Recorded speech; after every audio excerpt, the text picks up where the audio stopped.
Yes. D. What's happening, man? Finally, brother, like we can finally put a face to FFDTV. How are you? Good. Things are moving great. Academy's busy. The original players we work with, they're doing well. Everything's good. Yourself? My guy, thank you. I appreciate you asking me how I am. Always, come on. Things ain't going too well with me. Why, what's happened? Missus still ain't seasoning food, but whatever, it's not about me. First thing I want to say to you though, bro, how did this come about? Obviously, you've got FFDTV, which is now an academy, but we'll get there. How did it all start? How did I first saw you on an Instagram page, which is still running, is doing great numbers and great interaction. How did it start? Was Insta the first thing? Yeah, Instagram. So basically, about 7 years ago now, me and a few of my close friends used to go down the park.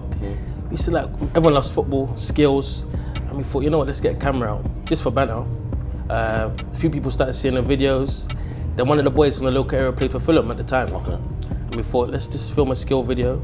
Filmed it, went well, thought, you know what, this might be something here. Moved on, a few other boys wanted to do some filming. That went well, and then started getting on the circuit. And then a big break came, done a video of Reiss Nelson, Jadon Sancho, age 13 going on 14 at the time. And then just blew up from there, really. The academies, everyone started talking about it. Loads of emails, loads of newspapers. I think that video reached about 60 countries at the time. So this is we're going back 7 years now. Yeah, so that viral video was about 5 years ago. 5 years ago. So would you say it's the viral video that sort of brought eyes onto the page and then grew up from there, or did you have you had a lot of skillful players? Yeah, I think before the video. Yeah, there were skillful players. We do 3v3, 4v4 sessions. That's how everyone knows of us. Skills, nutmeg. So you probably saw some nutmegs. Where are you based? West London. Okay. Yeah. Some people probably seen us through skills and nutmegs, and then that video was, at the time, was just, there's a few bits in there which was rare. To be fair, them two at the time, just something different. So you mentioned Reiss Nelson, Arsenal, Hoffenheim, on loan at Hoffenheim at the moment. Jadon Sancho. Like, for one, how did these links come about? And two, like, who else is on the roster or the team? Do you call it a team? What's it? Team FFD. There you go. Started off, like I said, filming them two, and everyone was on a circuit. I mean, that England under-17s team who won the World Cup last year is an extremely talented team, and most of them was the base of Team FFD. So name a couple of them then. Reiss Nelson is a year older, Jadon Sancho, Callum Hudson-Odoi, Angel Gomes, Jonathan Panzo, Phil Foden. Have you had them from as young as 13 and 14, the rest of them? Jonathan Panzo, Reiss Nelson, Callum Hudson-Odoi, Ryan Sessegnon, Nia Kirby. Yeah, list goes on. So these are all techie players, skillful players. Skillful players. Is there a skill level to be a part of the Team FFDTV? That's a big part of it. Everyone says to me, why don't you just film loads more people and so on, but the core of Team FFD, you have to be a certain level. Silky. So that's what we pride ourselves on. And the ages go up, Demarai Gray, Tammy Abraham. Okay, so these are all part of the Team FFD. Jeez. Yeah, so it's a big list of players, and it's just expressing yourself, just being free. I think, you know, someone who represents that at a high level now is Jadon Sancho. Just play free, play like that session we done years ago. That's just how he plays. How do you handle, as I say, we'll talk about the academy because that's what's going on now. Yeah. But this group of players, that all the ones you just named there, are all now first team pros. Yes. And I've seen videos. I'm a huge fan of FFDTV. How do you handle all those egos? Now, they're good kids. I've spoke to a lot of them, but they're skillful. They're the techie players in the team. They're the ones that are cocky and all of that. How do are you strict? Is it a thing where you need to be, or are they professional? Like, no, I mean, with the boys, we do the sessions, we've done the videos, and they do their work now, what they need to be doing. So the academy is, like you say, something separate now. Yes. So these boys have gone on to do great things, and we just highlight their career. Yes, so when we started, it was originally do your bits, do our sessions, and we'll follow your career. So in terms of handling them, they handle their own career. Okay. There's no egos around. In terms of everyone respects each other. Yeah. You know, there's a high level of respect. So that's what the relationship's built upon. And a lot of people always talk about that, you know, the arrogant players and the cocky players, but all of them guys, top boys. They're all good. I've spoke to a lot of them, and at the moment, because we know where they can get to and how things can change you, but right now, all of the boys, they're all so grounded, you know what I mean? So you got the team FFDTV, Yes. then players come down, do bits or whatever, but from that and from the page, you've now got an academy. Yeah, so, well, now this is more, I guess you work with the boys more on their personality, like you do manage them more. Full time, Like, it's more, so it's more what's hands-on. the academy about? So the academy started a year and a half ago. The aim was to get boys signed. Reason being, through the back of what we've done previously, the boys we worked with, people were saying, you know, you must have some more talent down there. Yeah. So me and my team sat down, we thought about it long and hard, and we thought, yeah, let's start an academy, why not? So we play against levels from semi-pro right to Premier League. In the last year and a half, we've played from Barnet to Leicester to Burnley, How do you match Southampton. up against them sort of teams? It's tough, but the boys understand the responsibility and they understand they want to be in the building. So every game is a World Cup final. You know, everyone looks at players like we've mentioned already, but they want to be there essentially. Yeah. So when we drill them, we let them know when we get to this place, it's a serious business. And is the academy, see like with the team FFDTV, it's all about skill and like you have to be at a certain level. With the academy, are you sort of bringing players at a lower level and sort of coaching them, and like is that a part of the process as well? Yeah, definitely. I feel that, you know, the football's such a big game that different styles. So we have boys who, we call a guy Kante, for example, doesn't stop running. You know, he's just up and down. He come from Kenya last year, and he just wants to sign a pro. So he's our Kante. Then you've got our skill flair players, of course, sturdy defenders. So different position requires different jobs. Yes. So yeah, we played against Derby, Leicester under 18s, Burnley under 18s. I think most of it is tough where the level of opposition like Southampton. 2 weeks ago we went down to Southampton, under 19s/18 squad, and the level there, it's a high level. You know, in terms of how, as soon as you get in that building, you know this is a serious setup. Yeah, you feel. And the way they're drilled, the way they train, you know, they produce some of the world's class players. You know, Gareth Bale, Chamberlain, these kind of players. So they drill them from a very young age. And I'm explaining to the boys, people say sometimes, you know, they're decent, but they're not that great because they don't look skillful. Yes. Listen, this guy does his job. In his position, he's a left back, up and down, doesn't lose a tackle, never gets beat one-on-one, gets crosses in the box. That's his job. He understands his job, and he might sign a pro doing that job. Yeah. We have players, the issue is sometimes you have players who might necessarily think they're one position, and I say, listen, this is what we think you're gonna play. Oh, D, you know, I don't think that's my position, and so on. You have to educate them, and that's part of what we do as well. It's not just, yes, it's, the main aim is to get them signed, but it's to educate them as a man and a boy as well. I was just gonna say that, so like, you must have a lot of kids that, again, we go to the cages and you just see these kids that straight away you're thinking he should be a professional footballer, but we know there's more to it than just the skills and whatnot. But do you find it hard, like, because these kids are sort of, maybe they're not at a professional club, they're not as professional thinking, Yes. outside influences, does that come into it? Do you see yourself, do you help with that side of it as well? Of course. I mean, you see, you've got boys from different backgrounds, different cultures, you know, so it's dealing with different egos as well. You know, you get boys who last year they was in the Premier League Academy, for example. Then you've got boys never been in the academy. So you've got to deal with the mentalities, how to drill them, how to make them understand, listen, it's not always what you think. And sometimes when you've been in the game for so long at a high academy, from under 8s, 9s, 10s, for example, you're in your mind a certain level, which is fine because you've been there for a long time. But getting the honest opinion and saying, listen, we're here now for a reason. We want to get you back in there, but you're here now. Let's work. Yeah. Sometimes that, again, that's dealing with characters, and that's part of the job. Yeah. Usually in academies or football clubs, they have a style of play and they'll have that all the way through the age groups. Have you got a style of play? Because I don't like managers that if I ask them that, they haven't got an identity. So, no, of course there's an identity. But it's funny you say that because few disappointing results due to playing Premier League academies, you have to adapt. So we can't play against a Southampton or a Leicester trying to play what we was trying to play and just possession-based football. When we train 2-3 times a week, sometimes you see a boy once a week. These guys are in 5 days a week. So you have to be humble. Me and my team had to sit down and say, listen, you have to go direct sometimes. So what's that? So against a lower team, or you can play more possession-based football, but a higher team who trains more, you can't. What's that come down to? Like, because they're fitter, or? You have to respect, like I said, these guys train 5 days a week. They work on patterns of play in depth from under 12s, 13s.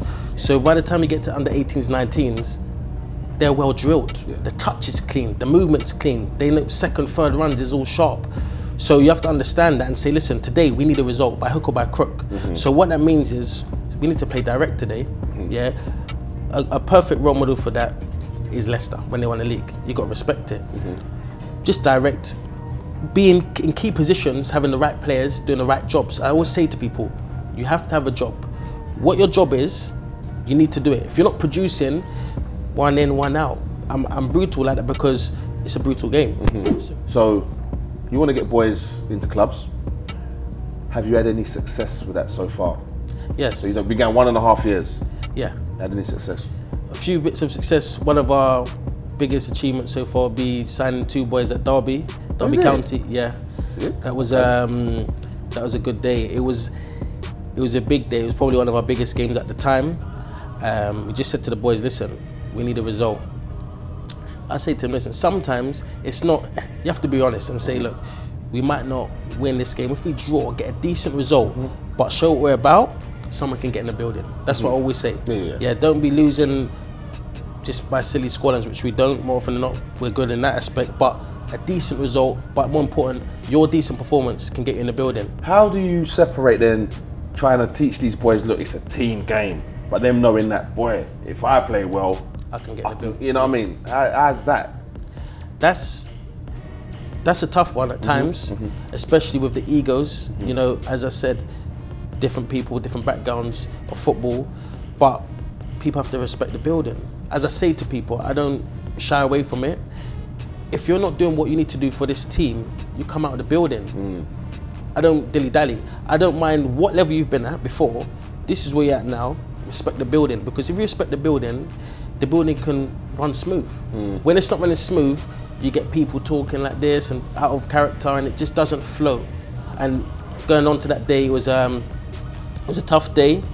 Conceded a few sloppy goals, to be fair, but we lost by 2 goals.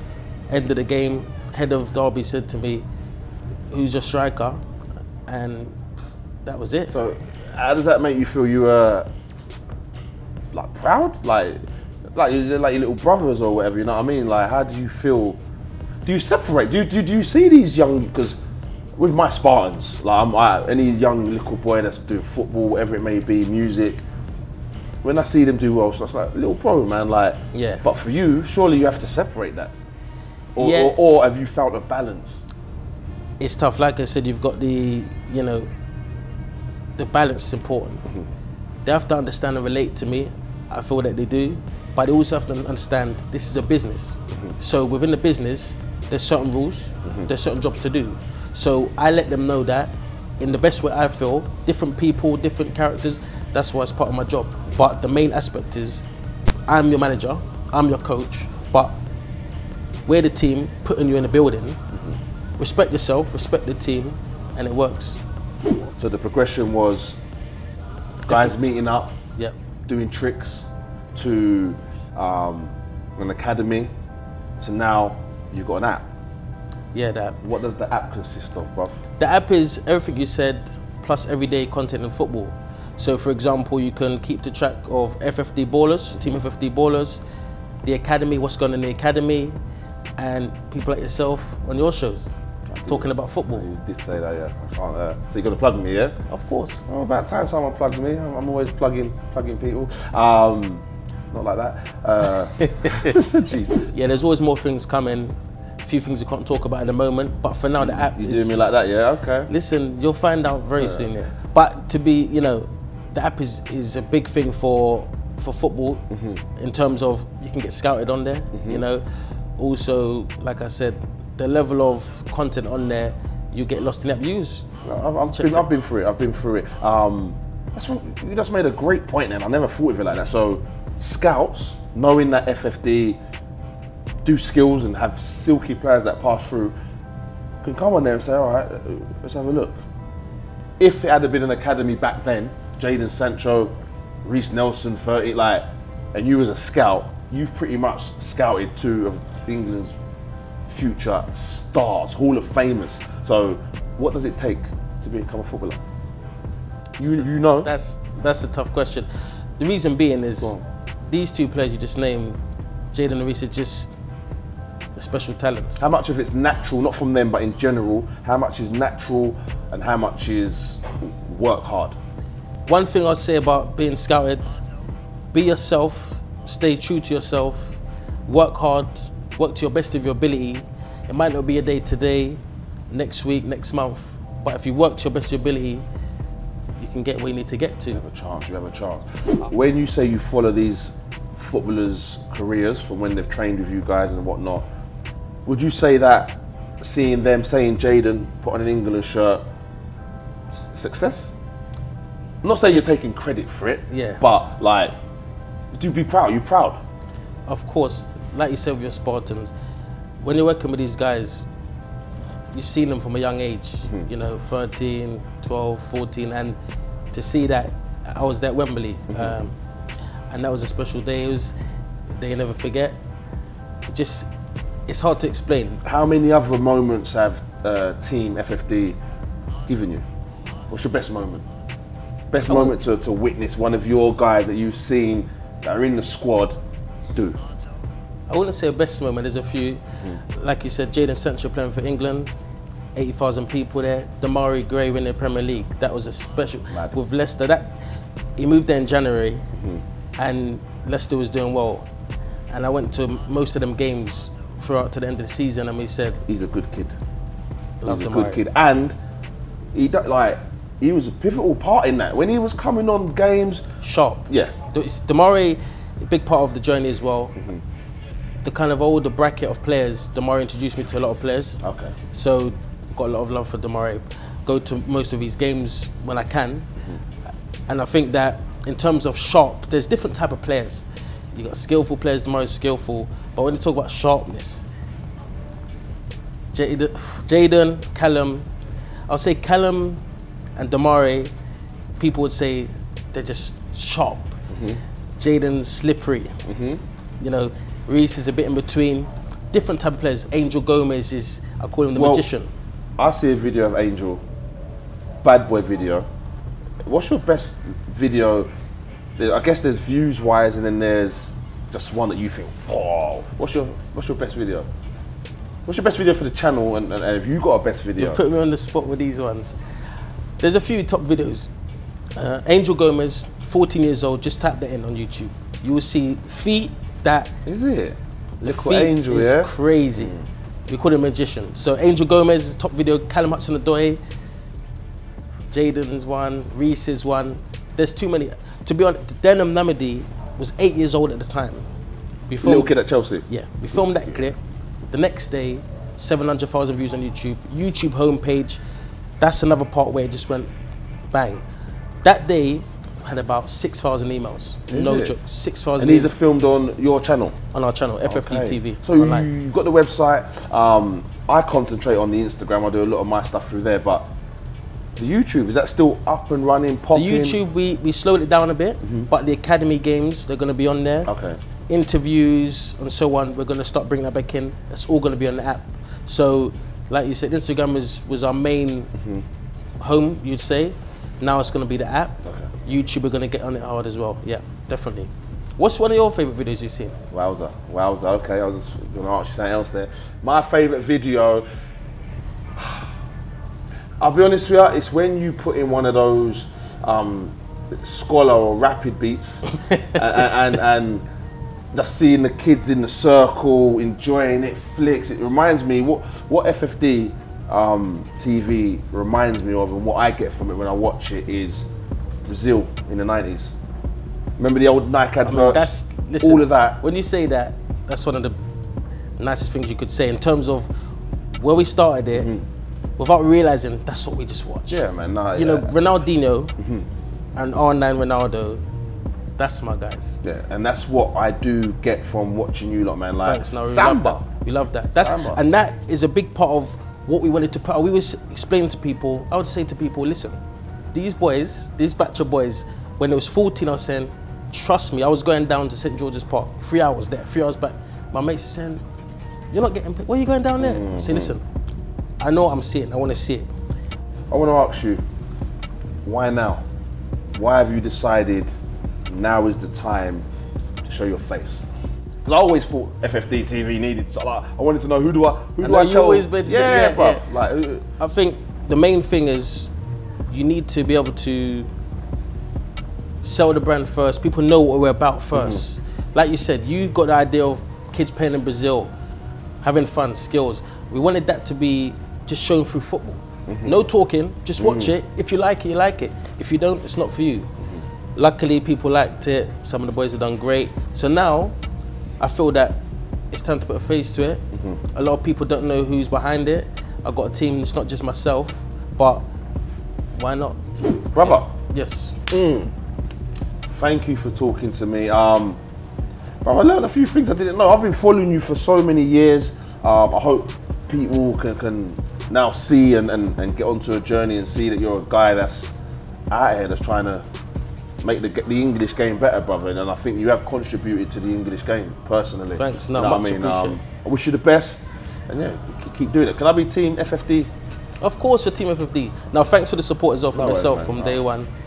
One of the people who's always supported the scene and support what we do. So, if we feel that we've influenced the English game at all, that's a pleasure. We love that. We just keep working.